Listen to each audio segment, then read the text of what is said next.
So our remaining 4 candidates will be caged inside a car with soundproof on, so that they won't be hearing the question that I will be throwing to the candidates. So there will only be one common question for our 5 candidates. So we have here the first candidate, while the remaining 4 candidates are placed inside the car, soundproof on, music on inside the car, and for sure they will not be hearing this question that I will be throwing.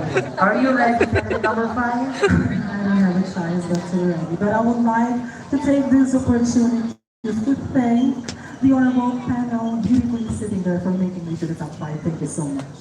All right. I hope you make it this time to first top. Your question is, pageantry gives you the opportunity to network with numerous organizations and work with them. Now, how will you build a sustainable community involvement in this kind of civic participation? Again, pageantry gives you the opportunity to network with numerous organizations and work with them. Now, how will you build a sustainable community involvement in this kind of civic participation? Your time starts now. Good evening, ladies and gentlemen. When we say beauty pageant, it is a social-cultural activities, and it's very hard for us to be able to put ourselves on the top of the stage. And how be able to have this beauty pageant is just simply continuing joining beauty pageant like this, because this is an avenue for us to be able to showcase our individuality, our advocacy, and to show to each and everyone that we are not a deterrent or a hindrance in the society, but rather we are really top of this world. And our only purpose why we are here on top of the stage is to give joy and happiness to everyone, to give smile, because a smile is the only curve that sets everything straight. Thank you and good evening. Thank you so much, candidate number 5. Very well said. Our next candidate, please.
Are you ready for the final question?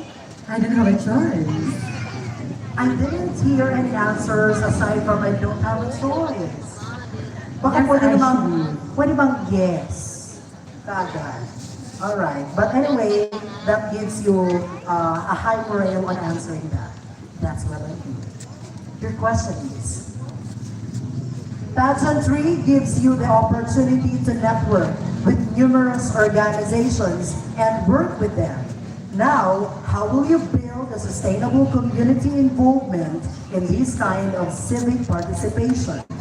Again, pageantry gives you the opportunity to network with numerous organizations and work with them. Now, how will you build a sustainable community involvement in this kind of civic participation? Okay, since we have only 30 seconds, I will go directly. For me, ladies and gentlemen, since I am an advocate of environmental awareness, I guess if I win the crown tonight, ladies and gentlemen, I will work to this organization, to this numerous organization. How? By doing such things and to become a paragon to everyone. By doing good things righteously, morally, and accordingly. With that, I know and I guarantee that I will be able to do my obligations as a queen of Lavisaris 2022, because that is the most important, essential thing of our existence, to serve the humanity and to serve the community. Thank you so much. Thank you, candidate number 7. Okay, let's have our next candidate, candidate number 2.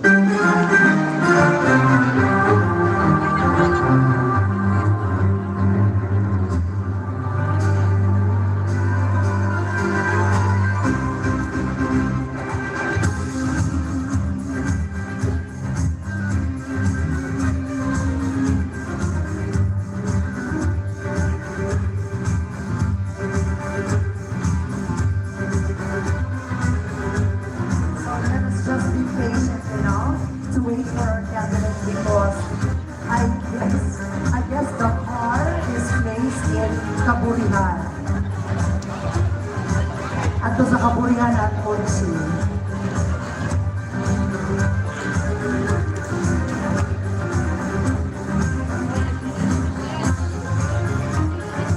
Once again, ladies and gentlemen, our candidate number 2 from Palapag, Northern Samar.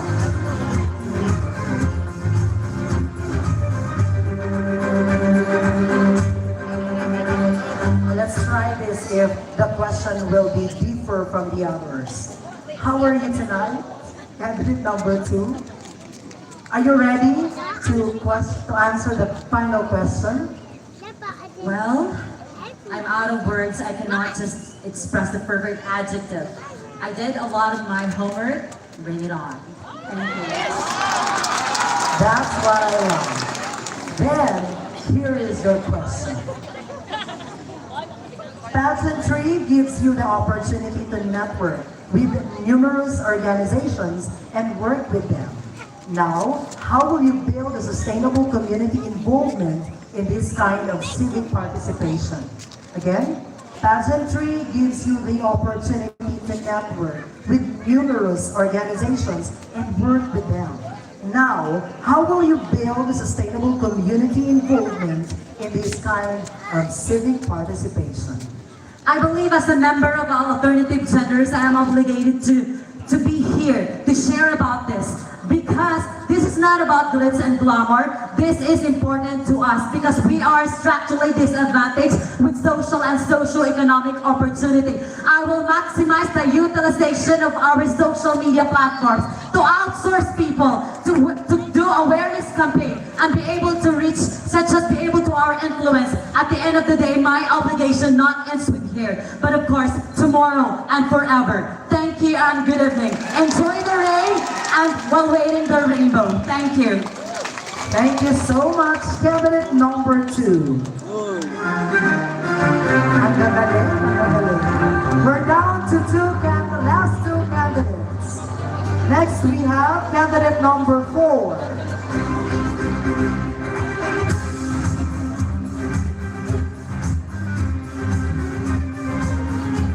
Our candidate number 4 is Ms. Chelsea Collins from Las Navas.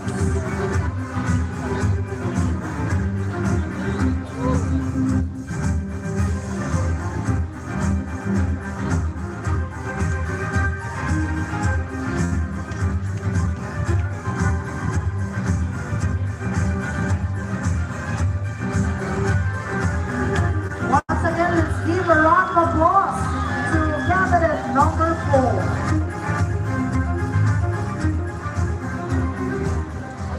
Malaban, are you ready to answer the question? Well, definitely yes.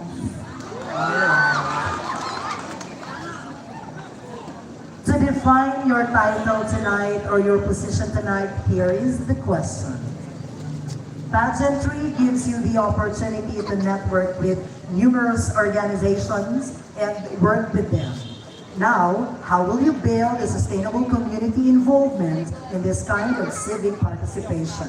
Again, pageantry gives you the opportunity to network with numerous organizations and work with them. Now, how will you build a sustainable community involvement in this kind of civic participation? So thank you for this beautiful question. Well, for me, I think I will build a sustainable community involvement in this kind of civic participation by just being simple me. Well, definitely for the information of everybody, before when I was not yet joining beauty pageant, I was just set aside. But because of this beauty pageant, I was known here in our locality. And I think what will I build is I will promote unity and acceptance towards LGBTQ. Because that is the essence of this platform, to accept us in the society. That would be all. Thank you. Thank you so much, candidate number 4.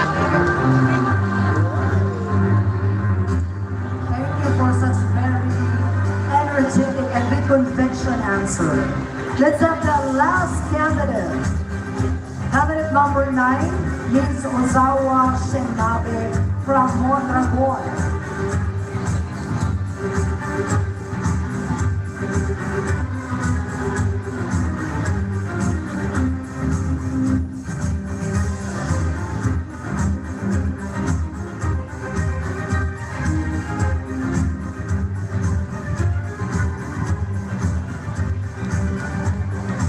Let's give a round of applause to candidate number 9.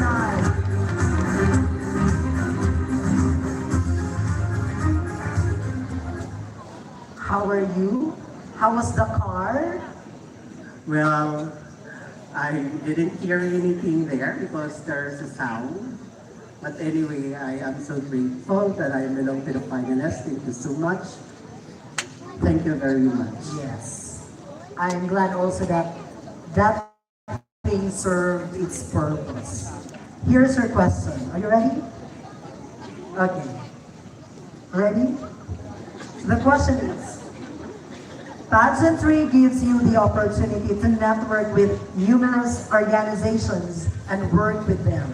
Now, how will you build a sustainable community involvement in this kind of civic participation? Again, pageantry gives you the opportunity to network with numerous organizations and work with them.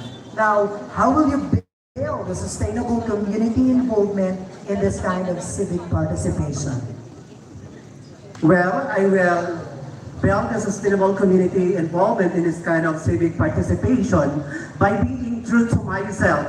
Because once that you are true to yourself, I believe that there is a contentment, there is an acceptance, not just only to yourself, to your family, but of course to the community that you belong. As the quote said, that once that you have that true to yourself, there is a perfect nirvana, or that what we call perfect happiness of your entire life.